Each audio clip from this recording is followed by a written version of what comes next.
भालू पखना के किसानों ने दी धनवादा पावर को 2 टूक चेतावनी, एसडीएम को सौंपा ज्ञापन। धर्मजयगढ़ क्षेत्र के ग्राम भालू पखना के अन्नदाताओं की पीड़ा अब शांति की चादर फाड़कर बाहर आ चुकी है। वर्षों से अपने खेतों में पसीना बहाकर धरती मां को सींचने वाले इन किसानों के सब्र का बांध अब टूटने की कगार पर है। सीमांकन की अनुसूची, गुहार, मुआवजे की अधूरी गाथा और भूमि पर अतिक्रमण की चुप्पी ने अब किसानों को एक चेतावनी स्वर देने पर विवश कर दिया है। हाल ही में तहसील धर्मजयगढ़ के अनुविभागीय अधिकारी राजस्व को सौंपे गए ज्ञापन में किसानों ने स्पष्ट किया है कि यदि आगामी 15 दिवसों में सीमांकन की न्यायपूर्ण जांच नहीं कराई गई तो वे धनवादा पावर द्वारा चलाए जा रहे समस्त कार्यों को ठप करने को बाध्य होंगे।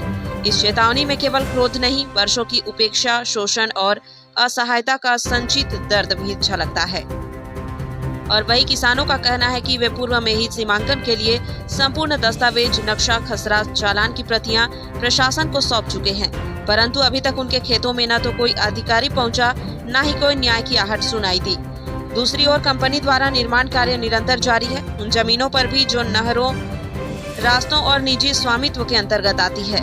बता दें, अब आवाज उठी है कि पूर्व में जो मुआवजा राशि दी गई थी वह भूमि अधिग्रहण की वास्तविकता से कहीं कम थी। बिना सहमति, बिना न्याय के कई एकड़ भूमि छीन ली गई और आज उन पर सीमेंट की मोटी परतें चढ़ाई जा रही है, जिनके नीचे दब रही है किसानों की मेहनत, पहचान और अधिकार। भालू पखना के इन किसानों ने अब निर्णय ले लिया है, या तो सीमांकन होगा या फिर निर्माण रुकेगा। इस चेतावनी के स्वर में विद्रोह की चिंगारी है और न्याय की पुकार भी। और इससे यह अंदाजा लगाया जा सकता है कि प्रशासन के लिए यह केवल एक ज्ञापन नहीं बल्कि एक आखिरी घंटी है जो भविष्य के आंदोलन की आहट दे रही है। अब देखना यह है कि क्या स्थानीय प्रशासन व सत्ता की कुर्सियां इन आहटों को सुनने को तैयार है या फिर खेतों की मिट्टी एक बार फिर संघर्ष का रणभूमि बनकर गूंज उठेगी।